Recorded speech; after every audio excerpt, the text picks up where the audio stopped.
From the outside, Chinatown looked like survival made visible. Crowded streets, neon and steam. Family businesses packed shoulder to shoulder. A neighborhood built by people who had come to America with almost nothing except the need to stay alive, stay together, and find some kind of protection in a city that did not always want them. But neighborhoods like that often build their own power long before the state decides to care. That is where this story begins. Before Chinatown became synonymous with gang violence, it was first a place where immigrants had to rely on one another because the system around them was unreliable, corrupt, or simply absent. Language barriers kept people isolated. Legal protection was uneven. Police were often distrusted, sometimes bought, and sometimes nowhere to be found when it mattered. In that vacuum, parallel structures emerged. At first, they looked like community organizations. They offered help, connections, mediation, and protection. But in places shaped by exclusion, protection has a way of becoming leverage. That was the evolution of the Tongs.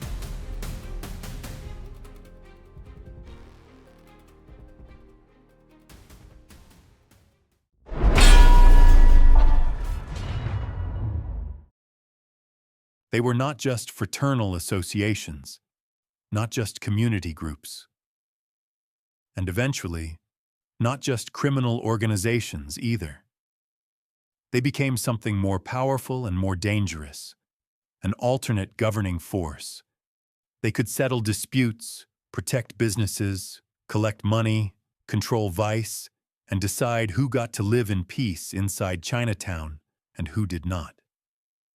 Once a structure like that takes root, violence is no longer chaos.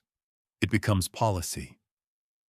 The early wars between groups like On Leong and Hip Sing were not random gang feuds. They were battles for control over the neighborhood itself.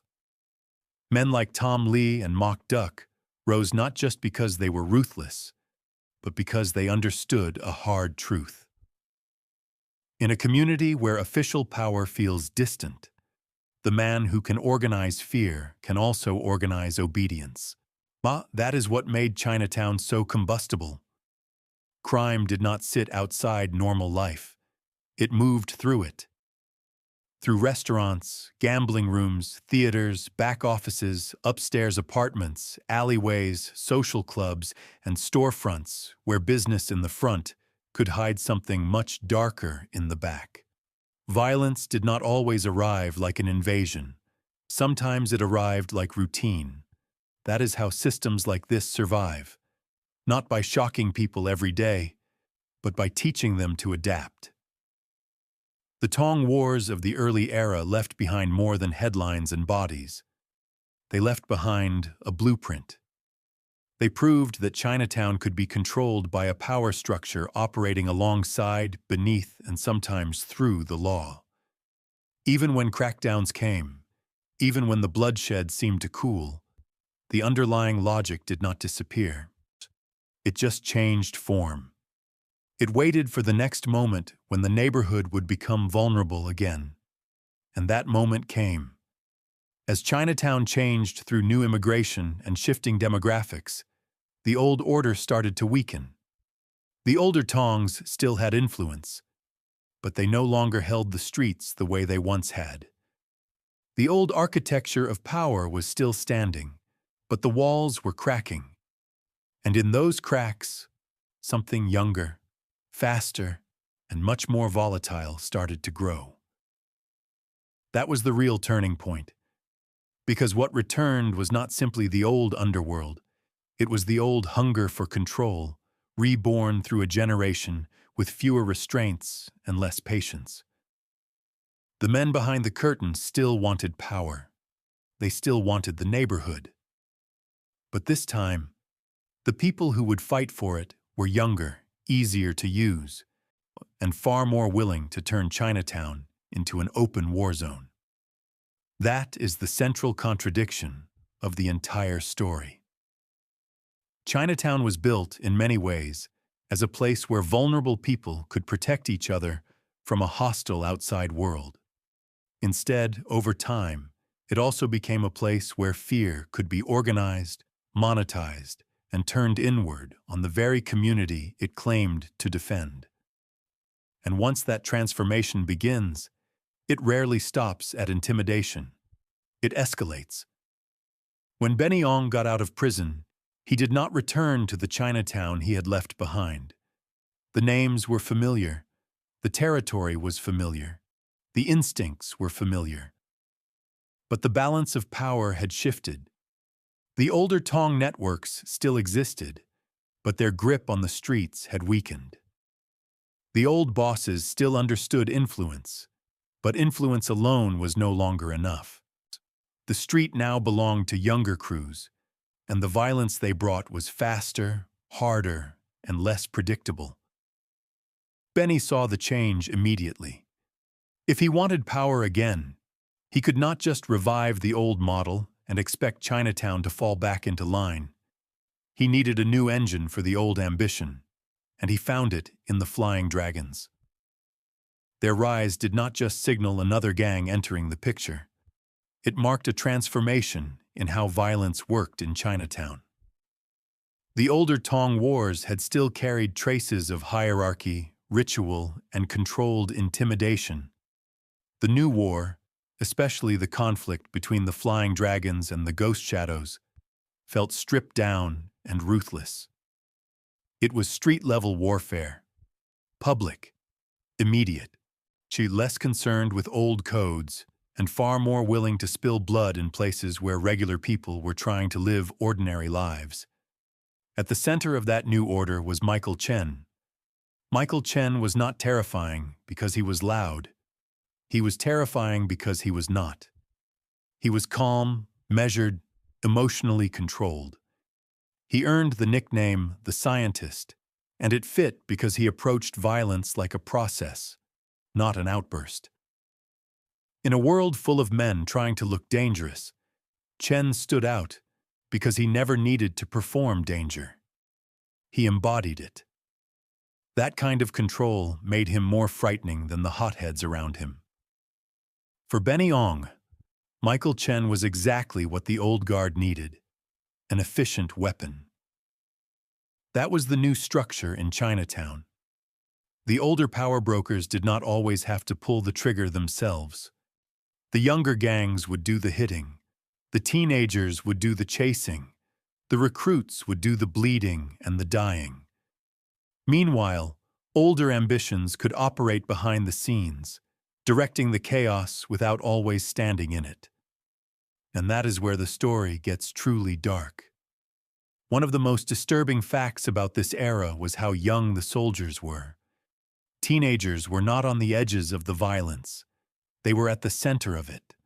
They were useful because they were easy to recruit, easy to pressure, easy to replace, and sometimes less visible to law enforcement than established gang veterans.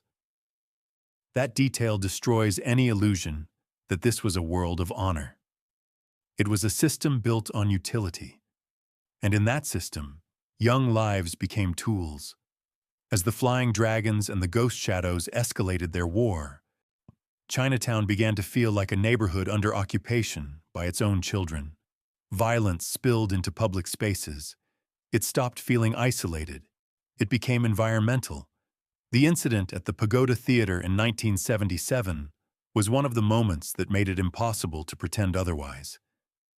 The neighborhood was not just dealing with crime. It was absorbing a sustained campaign of terror. In a tight urban community, that changes everything. People do not just fear individual attacks. They begin to fear the rhythm of daily life itself. And Chen seemed built for that world. He projected control so completely that he came to look almost untouchable. That may have been his greatest strength, and also the illusion that made his downfall so powerful. Men who look reckless are expected to die violently. Men who look perfectly in command create a different myth around themselves. They seem protected by their own discipline. Then came the phone call. Late at night, Michael Chen was lured out of his home. He stepped outside. He was shot. That was more than a murder. It was a rupture. Because a killing like that suggested more than enemy action. It suggested knowledge, access, timing. Somebody knew enough to get him to open the door. And that raises the ugliest question in the whole story. What is more dangerous in a world like this? The rival waiting across the street, or the person close enough to know exactly how to draw you out? After Michael Chen was killed, power moved fast. In underworlds built on intimidation, there is no room for a vacuum. One man dies, and the next man steps in before anyone has time to decide whether grief even matters. That man was Johnny Eng, later known more widely as Machine Gun Johnny. If Michael Chen represented discipline, Johnny Eng represented evolution in its ugliest form. He was not just another gang leader carrying on the same war with a different face. He changed the operating logic of the Flying Dragons. Under Eng, the organization moved beyond the older obsession with territory, street reputation, and visible dominance alone. Those things still mattered, but not as the final goal. For Eng, the street was no longer just a battlefield. It was infrastructure, a revenue platform, a way to support something bigger and more profitable. That shift changed everything. Older criminal systems often survive by clinging to some myth of loyalty, hierarchy, and silence. Twisted as those values are, they give the organization internal cohesion. Under Johnny Eng, profit started to hollow even that out. Violence was no longer mainly about defending honor or avenging disrespect. It became part of a broader commercial structure. Money came first. Territory mattered because it produced income. People mattered because they were useful to the machine. And once every relationship becomes transactional, betrayal is only a matter of timing. Eng expanded aggressively. He chased larger profits, deeper networks, and broader criminal opportunities. But the more money came in, the more corruption became structural. Bribing police was not just a tactic on the margins. It became part of how the system functioned. The line between gangland and institutional failure got thinner and thinner. At certain points, it looked less like conflict and more like collaboration. But corruption never creates stability. It only rents it. Eventually, the same logic that makes a man willing to buy protection also makes him willing to sell anyone else out to save himself. That is what made Johnny Eng so destructive. He was not just a violent boss. He was the embodiment of a final stage in organized crime, the point where every supposed principle becomes negotiable. Even the code of silence, the one rule underworld mythologies pretend is sacred, became just another asset to trade. That is where the story stops being only a gang war and becomes something more corrosive. A story about moral collapse so complete that the system begins to cannibalize itself. Because once loyalty has a price, nobody inside the structure is truly safe anymore. Not the soldiers, not the lieutenants, not the allies, not the cops on the take. Everyone becomes vulnerable to the same logic of exchange.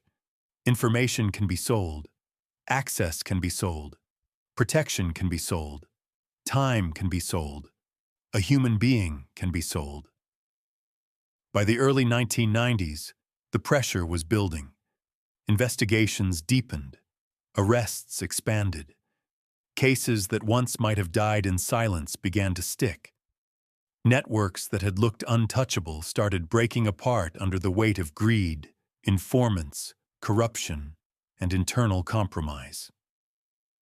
The Flying Dragons were no longer just fighting enemies in the street. They were fighting the consequences of what they had become. The ghost shadows would not escape that gravity either. And that is one of the bleakest truths in the entire saga. No one really wins. No side walks away with the neighborhood, the crown, or the last word. The same forces that made these organizations powerful also made them unsustainable. Fear built them. Money expanded them. Betrayal finished them. So Chinatown did not collapse under one final decisive gun battle. It eroded. First, protection became control. Then control became war. Then war became business. And once violence becomes business, people stop being people. They become labor, risk, leverage, or loss. That is why the ending hits so hard. Not because one notorious gangster fell, not because one gang got taken down, but because the whole story reveals its final truth. This empire did not die only from police pressure, rival attacks, or one midnight assassination. It died the moment power became so addicted to profit that it could no longer tell the difference between an ally and an asset, between silence and currency, between loyalty and something that could be sold.